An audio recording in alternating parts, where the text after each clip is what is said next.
से पूछे जनकपुर की सखियां, राम जी से पूछे जनकपुर की सखियां। राम जी पूछे जनकपुर की सखियां, बता द बबुआ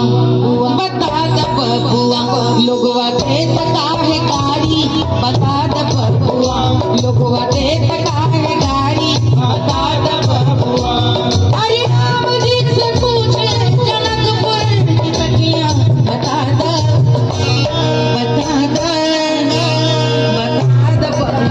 लोगवा देत काहे गाड़ी, बता द बबुआ लोगवा देत काहे गाड़ी, बता द बबुआ।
जो खवाई जाती है उसमें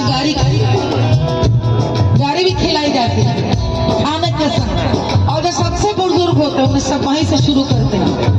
तो दशरथ जी के लिए भोजपुरी में क्या खालिश कहा गया है,